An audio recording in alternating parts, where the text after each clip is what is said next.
Hello everyone, and welcome back to another episode of Ian's Innovations. This is another episode about something I love, and this time it's about video games again.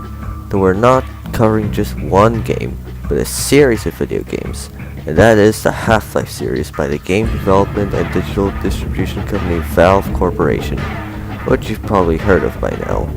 In this video, things are going to go a little more differently than previous My Love For videos.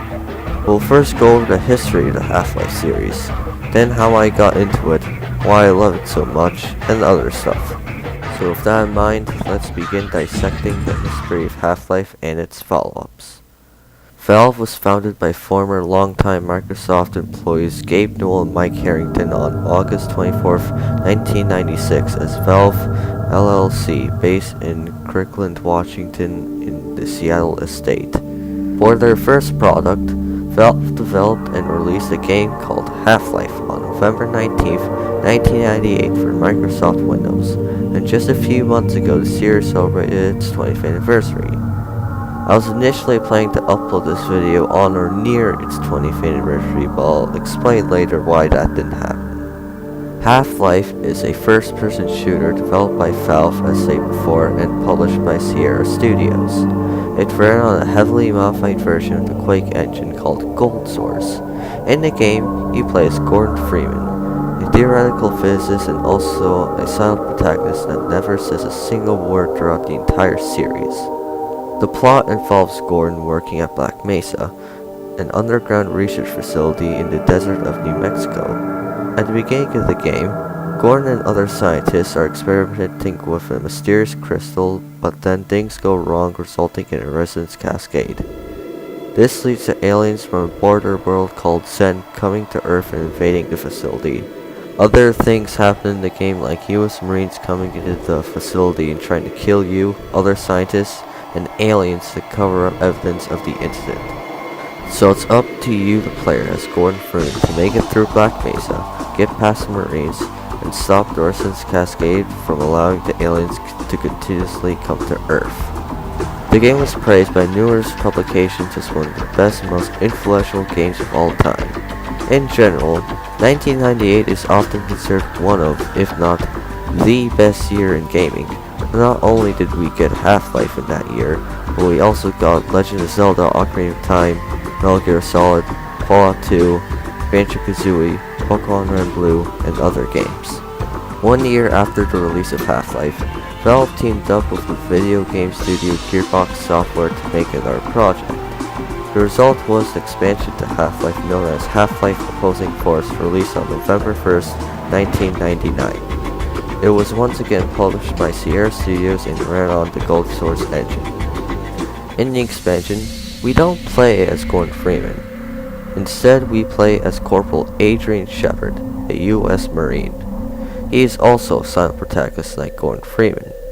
Opposing Force takes place during the events of the original Half-Life, where we see the incident at Black Mesa unfold through Adrian's point of view. Corporal Shepard is part of the cleanup operation, with other Marines being sent to the research facility. However, things go wrong when their transport aircraft is shot down by the aliens from Zen. After getting left behind at Black Mesa, Adrian leaves the cleanup operation and does everything he can to escape. During his campaign, not only does he face aliens from Zen, but also government black ops sent to wipe out the Marines and even an entirely new alien race referred to as Race X. Luckily, this expansion brings in some new weapons and mechanics to face off these enemies, such as the Shock Roach and Squad Automatic weapon. Half-Life Opposing Force was received very positively from critics and players alike, who praised it for its story, new mechanics, new weapons, improvements from the original Half-Life, and recapturing the fun of the main game.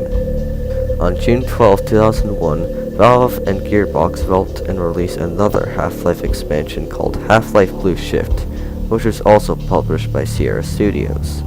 Blue Shift returns to setting and title of the original Half-Life, but this time we play as Black Mesa security guard Barney Calhoun. As Barney, the player attempts to escape the alien invasion caused by the resonance cascade and the ensuing military cover-ups. This expansion even included a high-definition pack, which upgrades the quality of the models and textures in both Blue Shift and the preceding games in the series.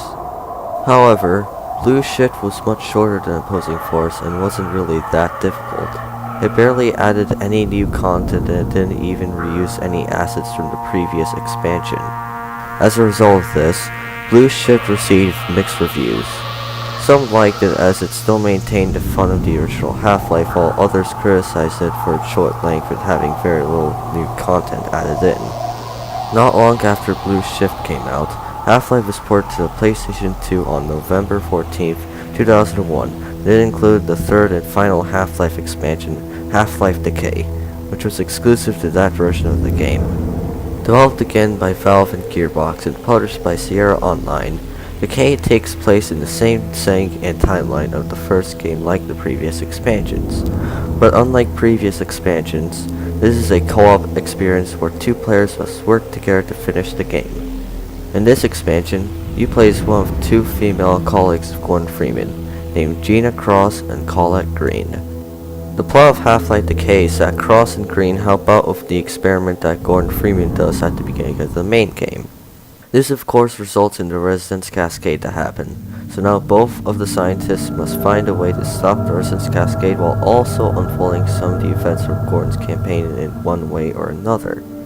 Unfortunately, Decay suffers the same problem as Blue Shift, where it also didn't use any of the new weapons and enemies from Opposing Force, but was at least longer than that expansion. Oh, and the reason why I'm not showing any gameplay of Decay right now is because I never played it.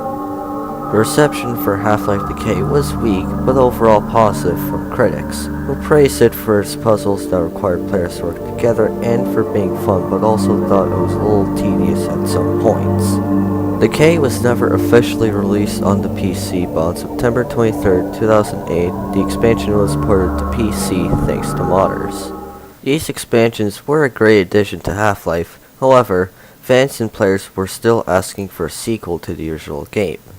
Keep in mind that although Valve and Gearbox teamed up to make the three expansions, Gearbox was the one to develop them and Valve was involved in a less amount of the development. So what was Valve during most of that time? Well, they were busy making a sequel to Half-Life, and on November 16, 2004, nearly 6 years after the original, Half-Life 2 was released to the public on various platforms such as PC, Xbox, and later on the Xbox 360, PS3, and other systems. The game was developed alongside Valve's Steam software and ran on the Source engine, the successor of the Cold Source engine. Half-Life 2 takes place nearly 20 years after the 1998 classic, where Gordon Freeman returns to Earth and is inserted into a train arriving in a city in Eastern Europe called City 17, and Gordon finds out that the world has been taken over by an alien empire known as the Combine. With the help of old allies such as Barton Calhoun and new ones such as Alex Vance, Gordon searches for a way to free the human race. The game added a bunch of new enemies, and although it didn't have as big of a selection of weapons as the first game, it still made up for it by adding in new ones to play with like the gravity gun and also some returning weapons from the previous game. Half-Life 2 was universally praised by critics, fans, and players for advanced physics, animation, sound, AI, graphics, and narrative. It received perfect or near-perfect reviews, won 39 Game of the Year awards, and sold over 12 million copies. To this day, Half-Life 2 is considered by many to be one of the best video games of all time. After the success of the sequel to Half-Life, Valve of course began development on another follow-up called Half-Life 2 Aftermath. During development, they decided to make the game into an episodic trilogy so that people wouldn't have to wait for another 6 years or more for it. And the first of this episodic trilogy was Half-Life 2 Episode 1, which released on June 1st, 2006 for Microsoft Windows, Xbox 360, PS3, etc. It also used a more advanced version of the Source engine. Half-Life 2 Episode 1 is set right after the ending of Half-Life 2, where because of the events that happened at the end of that game, the Citadel, which is the tall tower in the center of City 17 where Combine governed Earth, is soon going to explode and destroy the city in the process. leaving Gordon and his ally, Alex Vance, having to escape C-17 or else they meet their fates. The game focuses a lot on character development, especially with the relationship of Gordon and Alex, which allows episode 1 to stand out from previous games. It also added a few new enemies and mechanics. However, it didn't add any new weapons and its length was shorter than the last game. Half-Life 2 Episode 1 was received with generally positive reviews, in which reviewers praised it for its innovative gameplay and Alex's and Gordon's relationship, and the most common criticism was its short length. On October 10th, 2007, Valve brought us the second part of this episodic trilogy, Half-Life 2 Episode 2. Released once again for Microsoft Windows, Xbox 360, PS3, and was also released as part of the bundled package, the Orange Box. So as you would have expected, Gordon Freeman and Alex Vance did escape C-17 at the end of the last game. However, their train ride was ruined because of the explosion of the Citadel, leaving the two stuck in the countryside outside of the destroyed city. From here, Gordon and Alex learned that the Combine are attempting to use the destruction of the Citadel to open a massive portal to summon reinforcements and to destroy the Resistance. So the duo must make their way to the Resistance base known as White Forest and stop the Combine from opening the portal. The game ended on one hell of a cliffhanger. Much like Half-Life 2 Episode 1, Half-Life 2 Episode 2 focuses with Gordon and Alex's relationship. It also added in more enemies and mechanics not present in Episode 1. This game unfortunately didn't add anything new to Gordon Freeman's inventory. Half-Life 2 Episode 2 received critical acclaim. Critics praised it for its story, expansive environments, and improved visuals. Although the game was longer than Episode 1, Episode 2's length was still a common criticism. There is still more to the history of the Half-Life series, but we'll get into that later. Now I will talk about how I got into Half-Life. So the first time I ever saw a glimpse of anything from Half-Life was back in the late 2000s or early 2010s when me and my brother would watch those old Gmod videos that used models from Half-Life 2 and we found them absolutely hilarious. Which, when looking back at them now, are very cringe-worthy. Now at the time I didn't know that those models were from another video game since I was too young to know anything about mature games and to use the internet on my own. A few years later, I saw my brother playing the beginning of Half-Life 2 on his PC. It was one of the first games he played off of Steam. At first, I thought it was your average FPS, but as I kept watching, I got more interested in the game he was playing. Also while watching the game, I realized some of those character models were in those Gmod videos. After I discovered the game was called Half-Life 2, I was interested in playing the original Half-Life. Luckily, my dad was able to dig up an original copy of the game from his electronics closet, and I played Half-Life 1 for the first time. But I first played it for only a few minutes because I got stuck on a section at the beginning of the chapter Unforeseen Consequences, which is near the beginning of the game. Later, I did manage to figure out that part, but then I got stuck again on the section at the end of Office Complex, which is the chapter after Unforeseen Consequences. There were a couple more instances in the game like that. During all these moments I got stuck on, I decided to play Half-Life 2 even though I still wasn't finished with Half-Life 1 at the time, and I was able to finish Half-Life 2 first. Other things that kept me from finishing Half-Life 1 sooner were two things, the Zen chapters and the game's final boss, which the boss isn't the best. After a decent amount of replays and failures of the boss, I was finally able to complete the game. Unfortunately, I was already spoiled on what happens. After that, I played the Half-Life 2 episodes either before or after finishing Half-Life 1. Episode 2 was one of the first video games that I went almost completely blind into when first playing. Then later I played Half-Life Opposing Force and Blue Shift. Ever since then, I became a Half-Life fan and joined the Half-Life hype train, learning more and more about this amazing franchise. And now I'll cover the reason why I love the Half-Life series so much. My first reason why I love it is the story. The Half-Life series has such a compelling and memorable story that always offers something unique in each installment. The first game is able to tell its story without a single cutscene, allowing it to stand out from other games at the time. My second reason is the atmosphere. Some moments in the series have atmospheres that range from being desolate to downright creepy. My next reason is the characters. A lot of the characters in the series are memorable in their own way and are likable, especially in Half-Life 2 and its episodes. Even though Gordon Freeman never speaks in the games or ever see him in third-person view, I still like how these aspects allow this character to better represent the player. My other reason why I love these games is the lore. There's so much to the lore of Half-Life. It's very interesting to know what's going on in the story. Discovering more to it is always fun and exciting. My next reason is the gameplay. The Half-Life games have great first-person shooter controls and puzzles that are a lot of times fun and on point. And my last reason is how fun it is to replay these games today. Even though the Half-Life series is over 2 decades old, it still holds up today and never gets old. Well, that may be the case of Half-Life 2 and its episodes. Visually, the original Half-Life and its expansions probably may have not held up as well, but I personally still enjoy them and they are still fun today. You could tell me your thoughts in the comments. Every once in a while, I would do something called the Half-Life Marathon, where I would play all the games in the series except for Half-Life Decay in order of release. I actually did one of these not long ago after I finished working on the script, and it's where I got all this footage from. Now we will talk about probably the most infamous part about the Half-Life series that every fan knows about. So remember how Half-Life 2 Episode 2 ended on that crazy cliffhanger?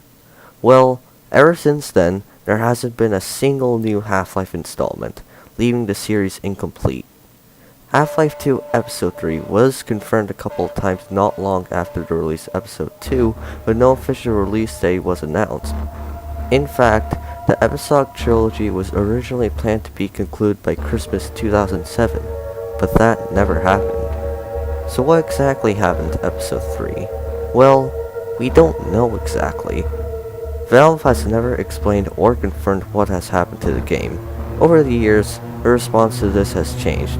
In the late 2000s, Valve was happy to tell people that they were developing the game and it would be coming. Later, when the 2010s pulled in, Episode 3 did not come out, leaving fans confused. When asked about the current state of Half-Life to Gabe Newell, he always said this.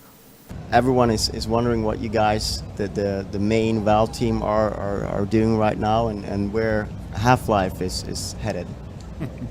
I got nothing to say about Half-Life. Well, it's not dead anyway. I have nothing to say about Half-Life. And then we come to the day where Valve completely refuses to talk about the current state of the series. Even with rumor after rumor and leak after leak, it's still unclear if the game is still in development or cancelled. Now there could be a number of possibilities as for what's going on. Maybe Episode 3 has been in development for so long that it could have gained the title Half-Life 3 and Valve may have an unclear vision of how the game will be. Or maybe during development something went wrong and Valve was so scared and embarrassed about it that they didn't want to talk about it. Okay, let's see the possibilities based off of stuff that we do know. First off, Valve runs this digital distribution platform called Steam, and they make a ton of money off of it. So much so that making a game might not be that necessary for them anymore. Secondly, the writer for the Half-Life series is no longer with Valve. Mark Laidlaw was the writer for the Half-Life games. However, in 2016, he left Valve due to his age. Later in 2017, he published a work called Episode 3, where he detailed the story of Episode 3 that he envisioned while at Valve, albeit with different names of characters and locations. With Mark no longer with Valve, it's unknown who could write the future games. And third of all, no pun intended, the hype for Half-Life 3 is too big. Half-Life has a ginormous amount of fans that are eager to get their hands on a new game. Because of this, Valve could be worried about revealing stuff to the public. If a Half-Life follow-up does happen, I bet you by the millisecond it's announced, the internet will blow up. Probably not literally, but you get what I mean. And once it officially releases, I'm certain that it'll sell in a matter of days or even less than that. One lingering question that I think about is, does Valve even still care about Half-Life and its fan base? If they don't, then why would they stop caring after episode 2? They never want to talk about the series anymore, and they never do anything about awful Half-Life fan games such as Hunt Down the Freeman. I have my own theory as to what happened to episode 3. I think after Valve completed episode 2, they became distracted by Steam and being able to continuously update their games to make more money. This could have caused them to lose interest in making single-player narrative games. The last time that they made another game like that was with Portal 2 way back in 2011. After that, Valve made multiplayer games and continues making updates even to this day. One thing that greatly supports this theory is in a 2015 interview with Gabe Newell, he said that the people at Valve would only make another Half-Life game if they really wanted to do it and had a reasonable explanation why they would do it, which could suggest that they are currently not interested in making another Half-Life game. I also believe that the next Half-Life follow-up will be a full-on sequel to Episode 2 rather than another episode of Half-Life 2.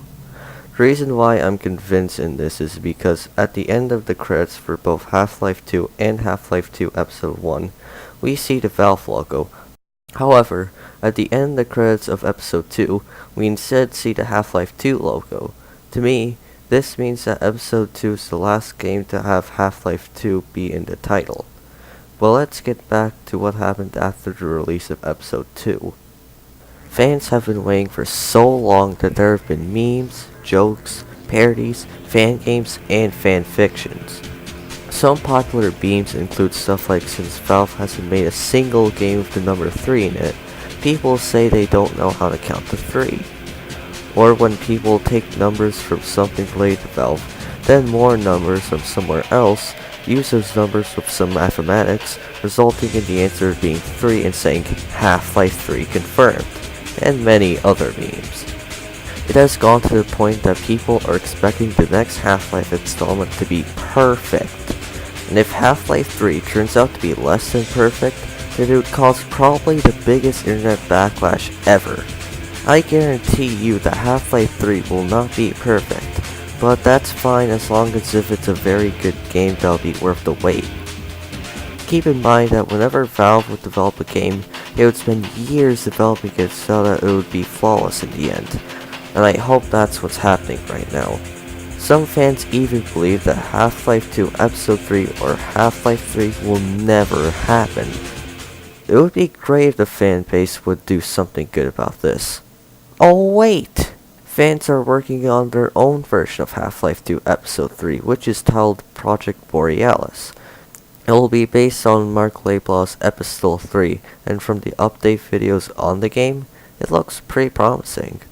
Now, it doesn't seem like all hope is lost for the Half-Life series. In some of the update sources on Valve games such as Dota 2 and Artifact, data miners have discovered files relating to something called Half-Life VR, which the name suggests that it's a Half-Life VR game. Also, earlier this year, it was confirmed that Jay Pinkerton and Eric Wolpaw, former writers on Half-Life and Portal, have returned to Valve. Why they returned? We don't exactly know, but it couldn't have been for nothing, right? Because of this, people are speculating that Valve may be working on another Half-Life game, if this HLVR stuff is legitimate. Let's just hope that all this madness will end in one way or another, where overall, the Half-Life series still remains as one of my favorite game series of all time, even if it's been over 11 years since Episode 2 came out. I think my least favorite game in the series is Blue Shift. Personally, it's just okay, it's not terrible. If I were to choose my favorite in the series, it would probably be either Half-Life 1 or Half-Life 2. I just really love them both. So as I was telling you guys earlier in the video, I wasn't able to upload this on November 19, 2018. And it was because of a few things. For one, This video was in development at the same time as the Little Nightmares Who Is 6 video, which caused production to go kinda slow. But after I finished that video, production sped up.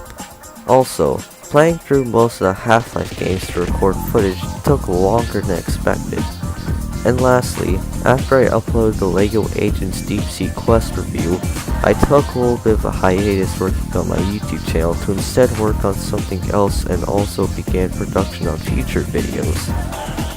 Hopefully one day Valve will make Half-Life 3, or Half-Life 2 Episode 3, or Half-Life VR, or at least something out of Half-Life. Oh, and I might get around to playing Project Borealis once it comes out. Thank you for watching. I hope you enjoyed this video. Subscribe, like the video, and hit the bell to get notifications. I'll see you next time. Goodbye.